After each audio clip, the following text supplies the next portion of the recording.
Hi అండి. అందరికీ నమస్కారం. ఏజెడ్ హోమ్ ఫుడ్స్‌కి స్వాగతం. అందరూ బాగున్నారు కదండీ! నేను కూడా బాగున్నానండి. దసరా అందరూ బాగా జరుపుకున్నారండి? అందరూ చాలా ఆనందంగా ఉన్నారని నేను అనుకుంటున్నానండి. ఎందుకంటే దుర్గమ్మ అంటే అందరికీ అంత ఇష్టం కదండీ! ఇవాళైతే నేను బీరకాయ, టమాటా, కొత్తిమీర వేసి పచ్చడి చేస్తున్నానండి. ఇదిగో బీరకాయలు, 3 టమాటాలు, కొంచెం కొత్తిమీర, తగినంత కారానికి తగ్గట్టుగా పచ్చిమిరపకాయలు, కొద్దిగా చింతపండు తీసుకున్నాను. బీరకాయ అయితే పీస్ అంటే పైన గొపురులాగా వస్తది కదా బీరకాయకి, అదొక్కటి తీసుకుంటే చాలు. తోలైతే అస్సలు తీయకండి. దాంట్లో చాలా పోషకాలుంటాయి మనకి. అది చూపించాను కదా! అలా తీసేసుకోండి. పైన ఒక గీతలాగా ఉంటుంది. ఆ గీత ఒకటి తీసేస్తే సరిపోతుంది. అన్ని ముక్కలు కట్ చేసుకొని పక్కన పెట్టుకుందాం. ఇప్పుడు స్టవ్ వెలిగించి బాండీ పెట్టుకొని తగినంత ఆయిల్ అయితే పోసేసుకుందాం. పచ్చడి కాబట్టి ఆయిల్ ఎక్కువ వేయక్కర్లేదు. కొంచెం ఆయిల్ అయితే సరిపోతుంది. బీరకాయలు ఏగుతాకి పచ్చిమిరపకాయలు ఏపడానికి చక్కగా సరిపడగా వేసుకుంటే చాలు. ఇప్పుడైతే పచ్చిమిర్చి వేసి వేపుకుందాము. కొద్దిగా పచ్చిమిరపకాయలు కడిగాను కదా! ఎక్కడో తడి ఉందండి. అందుకని చిటపటలాడి ఆయిల్ కొంచెం చిటపటలాడుతుంది. మిరపకాయలు ఏగిపోయినాయి తీసి పక్కన పెట్టుకొని బీరకాయ ముక్కలైతే వేసేసుకుందాం. మన పిల్లలు చాలా వరకు బీరకాయ కూర అంటే అంత ఇష్టపడరు. అలా ఇష్టపడలేని పిల్లలకి కూరే వండి పెట్టకుండా ఇలా పప్పులేసుకోవచ్చు. లేకపోతే మనం బీరకాయ ఇలా పచ్చడి చేసి పెట్టామనుకోండి, టమాటా వేసి కొంచెం కారం తక్కువ వేసి చేసామంటే చాలా ఇష్టంగా తింటారండి. చక్కగా కొద్ది నెయ్యి వేసి పెట్టండి ఎంత బాగుంటుందో. ఇందులో పీచు పదార్థాలు ఎక్కువ ఉంటుంది కాబట్టి కంపల్సరిగా పిల్లలకైతే తినిపించాలి. పచ్చి బాలింతరాలు కూడా మనం బీరకాయ ఎందుకు పెడతామండి, తేలిగ్గా అరిగిపోతుంది, పీచు పదార్థం ఉంటుంది. అందుకని బాలింతరాలు మొదటిసారి బీరకాయ కూరతోటి మనం భోజనం పెడతాము. కొత్తిమీర కూడా ఏగిపోయింది. తీసి పక్కన పెట్టేసుకున్నాను. ఇప్పుడైతే కొద్దిగా ఆయిల్ పోసి టమాటాలు అయితే వేసేసుకుందాం. టమాటా వేస్తే టేస్ట్ బాగుంటుందని వేసాను. లేకపోతే ఉట్టి బీరకాయ పచ్చడి కూడా చాలా బాగుంటుంది. అప్పుడు కొద్దిగా ఉట్టి బీరకాయ పచ్చడి చేసుకుంటే మీరు కొంచెం పచ్చెనపప్పు, కొద్దిగా మినపప్పు వేసి వేపుకొని మిక్సీ పట్టుకుంటే చాలా టేస్ట్‌గా ఉంటుంది ఆ పచ్చడి. ఆ టైపు కూడా ఈసారి చేసి చూపిస్తాను. టమాటా ఏగేటప్పుడే మీరు దానిపై తొక్క ఉంటుంది కదా! టమాటా తొక్కలైతే మొత్తం తీసేసుకోవాలి. ఎందుకంటే టమాటా తొక్కలు ఉంటే మనకి అరుగుదల కొద్దిగా తక్కువగా ఉంటుంది. అందుకని టమాటాల తొక్కలు తీసుకొని ఇలా చేసుకోవాలి పచ్చడి. టమాటా కూడా ఏగిపోయిందండి. స్టవ్ ఆఫ్ చేసేద్దాం. ఈ పక్కనైతే పప్పు ఉడకబెడుతున్నానండి. పప్పులో కూడా బీరకాయ ఏసే వండుతున్నాను నేను. అందుకే పప్పు, బీరకాయ, బీరకాయ టమాటా పచ్చడి ఇవాళ మా వంట అయితే.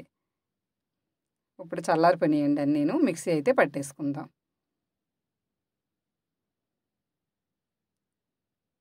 ఇలా అన్నీ వేసేసుకున్న తర్వాత టమాటాలు కూడా చల్లారిపోయినాయి. అవి కూడా వేసేద్దాం. మర్చిపోకుండా టమాటా పైన తోలు వీలైనంత వరకు తీసేసుకోండి. వీలు కాని పక్షంలో ఏం చేయలేం. ఇలా ఉడకబెట్టేటప్పుడు, వేపేటప్పుడు చక్కగా వచ్చేస్తాయి టమాటా తొక్కలు. అప్పుడు తీసేసుకోండి. కొద్దిగా జీలకర్ర వేసుకొని 4 ఎల్లుల్లిపాయ రెబ్బలు కూడా వేసుకుందాం. తగినంత ఉప్పు. ఇప్పుడైతే మిక్సీ పట్టేసుకుందాం. ఎంతో రుచికరమైన, ఎంతో టేస్టీగా ఉన్న బీరకాయ పచ్చడి. నాకైతే ఎంతో ఇష్టమండి ఈ బీరకాయ పచ్చడి. మా చిన్నబ్బాయి కూడా బాగా తింటాడు. మిక్సీ చూసారా? మరీ మెత్తగా పట్టుకోకండి. ఇలా లైట్‌గా నలిగినట్టు ఉంటుంది. ఆ టైంలో తీసేసుకోవాలి. ఇప్పుడైతే దీనికి తాలింపు వేసుకుందాం. తాలింపు వేస్తే చాలా బాగుంటుంది. వేయకుండా కూడా అలా తినేయవచ్చు. తాలింపు వేస్తే ఇంకా రుచి పెరుగుతుంది.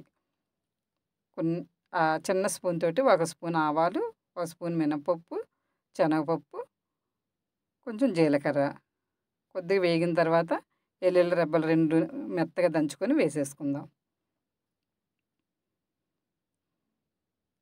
మనం పచ్చళ్ళలో వేసాం కాబట్టి ఇప్పుడు స్మెల్ కోసం కొద్దిగా 2 కచ్చాపిచ్చా దంచుకొని వేసుకోవడమే. ఇలాగ అన్నీ వేగిన తర్వాత ఎండుమిరపకాయలు. ఎండుమిరపకాయలు ముందు వేసేస్తే మాడిపోయినట్టు అయిపోతాయండి. అందుకని ఆ నూనె వేడికే ఇవి వేగిపోతాయి. కొంచెం ఇంగు వేసాను 1/2 స్పూను. కరివేపాకు రెబ్బ వేసుకొని అది కూడా చిటపటలాడిన తర్వాత మీకు ఇష్టమైతే కొద్ది పసుపు కూడా వేసుకోవచ్చు. నేనైతే వేయట్లేదు. నచ్చితే వేసుకోండి మీరు. అంతే తాలింపు వేసేసుకున్నాం. గుమగుమలాడే బీరకాయ టమాటా పచ్చడి రెడీ అయిపోయింది. వేడి వేడి అన్నం పెట్టి చక్కగా 1 స్పూన్ పచ్చడి వేసుకొని నెయ్యి వేసుకోండి, సూపర్‌గా ఉంటుంది. ఇప్పుడైతే పప్పు తాలింపు వేసేస్తున్నానండి. ఈ బీరకాయ పప్పు నేను తాలింపు ఎలా వేస్తున్నాను, మామూలుగా అయితే బీరకాయ పప్పులేసి ఉడకబెట్టేస్తాం కదండీ! నేను అలా చేయట్లేదు. తాలింపులో వేస్తే మనం నలపకుండా ఉంటాం కాబట్టి బీరకాయ చక్కగా తినేటప్పుడు ముక్కలు ముక్కల కింద చాలా బాగుంటుంది. పప్పు అయితే మెత్తగా ఉడికిపోయిందండి. ఉడికేటప్పుడు నేను చిన్న మామిడికాయ ముక్క వేసాను. ఎందుకంటే చింతపండు వేయలేదు. అయితే చింతపండు వేయకుండా కూడా వండొచ్చు పప్పు, బీరకాయ. కానీ చిన్న మామిడికాయ ముక్క వేస్తే టేస్ట్ చాలా బాగుంటుంది. అది పప్పును మామిడికాయలు ఉడికిపోయినాయండి. పప్పులో వేసేసాను 4 ముక్కలే కదా అని. ఇప్పుడైతే తాలింపు వేసేస్తున్నాను. నూనె వేడెక్కింది. ఆవాలు, పచ్చెనపప్పు, మినప్పప్పు, కొద్దిగా జీలకర్ర వేసుకొని చక్కగా వేపుకోవాలి. పప్పులు వేగుతుంటేనే మనకు కమ్మని స్మెల్ వస్తుందండి. ఎల్లుల్లిపాయ రెబ్బలు కొన్ని దంచి వేసుకుంటే పప్పులో ఎప్పుడు ఎల్లుల్లిపాయలు ఎక్కువ వేసుకుంటే చాలా మంచిది. ఎండుమిరపకాయలు వేసాను. అవి కూడా వేగినవి. కరివేపాకు, ఇంగువ కూడా వేసాను. మొత్తం వేగిన తర్వాత బీరకాయ ముక్కలు వేసేసుకుందాం. పప్పులో వేసామనుకోండి, పప్పు రుబ్బేటప్పుడు ఇవి కూడా మెత్తగా అయిపోతే ఆ రకం అదొక రుచిలో ఉంటుంది. కానీ ఇలా చేసుకుంటే చాలా రుచిగా ఉంటుంది. పప్పు మామిడికాయ ఉడికిపోయింది కాబట్టి ఇప్పుడు బీరకాయ ముక్కలు బాగా మగ్గించుకుందాం. మగ్గడానికి కొద్దిగా ఉప్పు, కొంచెం పసుపు వేసి మగ్గిస్తే త్వరగా మగ్గిపోతాయి ముక్కలు.